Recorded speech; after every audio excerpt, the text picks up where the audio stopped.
দেশের ইতিহাসে ৫৩তম বাজেট ঘোষণা হবে আজ। ২০২৪-২৫ অর্থ বছরের জন্য ৭,৯৭,০০০ কোটি টাকার প্রস্তাবিত বাজেট বিকেলে সংসদে উপস্থাপন করবেন অর্থমন্ত্রী। এর আগে সংসদ ভবনে প্রধানমন্ত্রী শেখ হাসিনার সভাপতিত্বে হবে মন্ত্রিসভার বিশেষ বৈঠক। এই মুহূর্তে জাতীয় সংসদ ভবনে আছেন সহকর্মী দেবাশিস রায়। সরাসরি যাচ্ছে তার কাছে।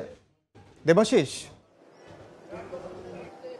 সব মিলিয়ে আসলে নতুন অর্থ বছর একটি শুরু হতে যাচ্ছে এবং নতুন অর্থ বছরের যে বাজেট প্রস্তাবনা সেটিও কিন্তু আজকে এই ৬ জুন ২০২৪ অনুষ্ঠিত হতে যাচ্ছে। এবং আপনারা এরই মধ্যে জেনেছেন যে এই বাজেটকে উত্থাপন করার জন্য যে প্রক্রিয়াগুলি থাকে সেই প্রক্রিয়াগুলির মধ্যে অন্যতম হচ্ছে বর্তমান সরকারের মন্ত্রিসভার বৈঠক। এবং সেই বৈঠকটি অল্প কিছুক্ষণ আগেই শুরু হয়েছে সংসদ ভবনে। প্রধানমন্ত্রী শেখ হাসিনার সভাপতিত্বে এই মন্ত্রিপরিষদ বিভাগের যে বৈঠকটি, সেই বৈঠক থেকে কিন্তু ৭,৯৭,০০০ কোটি টাকা, প্রায় ৮ লাখ কোটি টাকার যে বাজেটের প্রস্তাবনা প্রস্তুত করা হয়েছে নতুন অর্থ বছরের জন্য, সেই বাজেট প্রস্তাবনা নিয়েই কিন্তু আলোচনা হবে বিশেষ মন্ত্রিসভার বৈঠকে।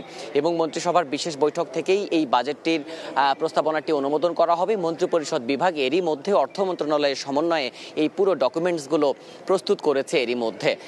সেই প্রস্তাবনায় প্রধানমন্ত্রী শেখ হাসিনা সেটি অনুমোদন করবেন এবং সেটি অনুমোদনের পরেই সেটি মন্ত্রিপরিষদ বিভাগের মাধ্যমেই কিন্তু রাষ্ট্রপতির অনুমোদন প্রয়োজন হবে। এবং রাষ্ট্রপতির অনুমোদনের পরেই কিন্তু এই বাজেট প্রস্তাবনাটি অর্থমন্ত্রী উত্থাপন করবেন জাতীয় সংসদে। আপনারা জানেন যে টানা চতুর্থ মেয়াদে সরকার গঠনের পর নতুন সরকারের এটি প্রথম বাজেট। একই সঙ্গে নতুন যিনি অর্থমন্ত্রী হিসেবে দায়িত্ব পালন করছেন আহম মোস্তফা কামালের যে আর্থিক কাঠামো, অর্থাৎ রাষ্ট্রের ব্যয় নির্ধারণের যে প্রক্রিয়াটি ছিল সেই ধারায় কিন্তু নতুন করে এইচ মাহমুদ আলী অর্থমন্ত্রী, তার এটি প্রথম বাজেট। তিনি একজন কূটনীতিক, সেই কূটনীতিক হিসেবে তিনি এই গুরুত্বপূর্ণ মন্ত্রণালয়ের দায়িত্বটি পেয়েছেন। সেই মন্ত্রণালয়ের দায়িত্ব পেয়ে তিনি প্রথম বাজেটে আসলে কিভাবে তার বাজেট প্রক্ষেপণ করবেন এবং কিভাবে রাষ্ট্রের আয় ব্যয়ের সূচকগুলো নির্ধারণ করবেন সেটি কিন্তু বড় বিষয় হয়ে দাঁড়িয়েছে। বিশেষ করে খাত সংশ্লিষ্ট সবাই বলছেন যে এবারের বাজেটটি একটি চ্যালেঞ্জিং বাজেট হবে